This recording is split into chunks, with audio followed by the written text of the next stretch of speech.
তো আজকে পড়ালাম drug administration. Medication প্রেসক্রিপশনে যেটা ফার্স্ট ডক্টর প্রেসক্রাইব করে থাকে সেখানে কী কী থাকে, যেমন name of patient, age, sex, date and time, name of medicine, dose, route, time and frequency, signature of the doctor. Then হচ্ছে নো, সেখানে আমরা যখন কোনো পেশেন্টকে মেডিসিন দেবো তখন আমাদেরকে কী করতে হয়, 3 টাইমস আমাদেরকে চেক করতে হয় সেফটি মেজারমেন্টের জন্য। তো ফার্স্ট যেটা হচ্ছে কন্ট্যাক্টে যখন মেডিসিনে আসি তখন, সেকেন্ড হচ্ছে before loading the medicine, third হচ্ছে বিফোর অ্যাডমিনিস্ট্রেশন মেডিসিন। এবং হাই রিস্ক যে মেডিসিনগুলো থাকে সেগুলোকে টু রেজিস্টার নার্স অবশ্যই চেক করতে হবে, যেমন হচ্ছে ব্লাডের ক্ষেত্রে বা পটাশিয়াম, মিডাজোলাম, মরফিন, এই সমস্ত মেডিসিনের ক্ষেত্রে। দেন কিছু অ্যাপ্লিকেশন লিখেছি, যেমন হচ্ছে এসি মানে বিফোর মিল, পিসি হচ্ছে আফটার মিল, এম হচ্ছে বিফোর নুন, পিএম হচ্ছে আফটার নুন, ওএন ইচ মর্নিং, সিএম হচ্ছে টুমরো মর্নিং বা কামিং মর্নিং, ওএন হচ্ছে ইচ নাইট, এইচএস হচ্ছে অ্যাট বেড টাইম। দেন হচ্ছে ওডি মানে ওয়ান্স এ ডে, দিনে একবার করে খেতে হবে। বিডি টুইস এ ডে, দিনে 2বার করে খেতে হবে। 12 আওয়ারলি ইন্টারভ্যালে খেতে হবে। TDS 3 times a day, 8 hourly ইন্টারভ্যালে খেতে হবে। QID 4 times a day, 6 hourly ইন্টারভ্যালে খেতে হবে।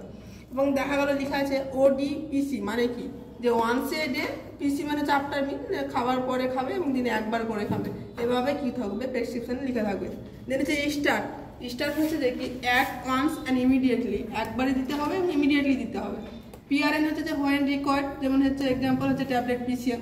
এসওএস হচ্ছে যে ইফ নেসেসারি, ইফ এমার্জেন্সি, যেমন হচ্ছে এমার্জেন্সি ড্রাগ হচ্ছে যেমন ডিগক্সিন, যেমন হার্ট ফেলিয়ার পেশেন্ট রেখে ইউজ করা হয়, যেমন অ্যাট্রোপিন হচ্ছে যে এমআইডেশন বা কার্ডিয়াক অ্যারেস্ট পেশেন্টের ক্ষেত্রে, বা হচ্ছে অ্যাঞ্জাইনা পেশেন্টদের ক্ষেত্রে যেমন এনটিজি মেডিসিন ইউজ করা হয়।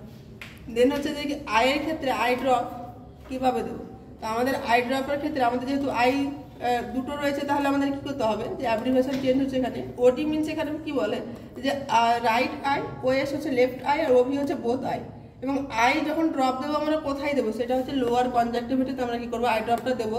যখনই আমরা আই ক্লিন করবো, যে ইনার ক্যান্থাস টু আউটার ক্যান্থাস আমরা কি করবো, ক্লিন করবো, এবং একটা স্টোকে আমরা ক্লিন করবো। ইনার ক্যান্থাস মানে নোজের সাইডে যে সাইডটা থাকছে হচ্ছে ইনার ক্যান্থাস, আর বাইরেটা হচ্ছে outer canthus. If both eye ointment, এবং দেখা গেল কোনো পেশেন্টের ক্ষেত্রে একসঙ্গে যে আই ড্রপ আর আই অয়েনমেন্ট দুটো হচ্ছে প্রেসক্রিপশন করা আছে, তাহলে আমরা ফার্স্ট কোনটা দেবো, ফার্স্ট আমরা কি দেবো, যে আই ড্রপ দেবো। আই ড্রপ দিয়ে আমরা কি করবো, ইনার ক্যান্থাসকে প্রেস করে রাখবো কতক্ষণ, 30 থেকে 60 সেকেন্ড। দেন আমরা ওয়েট করবো কতক্ষণ, 3 to 5 মিনিট। দেন হচ্ছে সেকেন্ড হচ্ছে আই অয়েনমেন্ট আমরা দেবো। এবার যদি ফরেন পার্টিকেলস থাকে আই, তাহলে আমরা কি করব, যদি পার্টিকেলস দেখা যায় তাহলে আমরা কি করবো, ক্লায়েন্টকে যে উপরের দিকে তাকাতে বলবো, এবং একটা হচ্ছে ভেজা কটন বা সুতির কাপড় নিয়ে কি করব, সেই হচ্ছে যে পার্টিকেলসটা থাকছে তার উপরে টুইস্ট করে কি করবো আমরা রিমুভ করব। যদি না দেখা যায় তাহলে সেক্ষেত্রে আমরা ক্লায়েন্টকে বলবো ডাউনওয়ার্ড নিচের দিকে তাকাতে, এবং সেই কটনটা কি করবো, place the cotton horizontal on the surface of the upper eyelids. তো আজকে এই পর্যন্ত।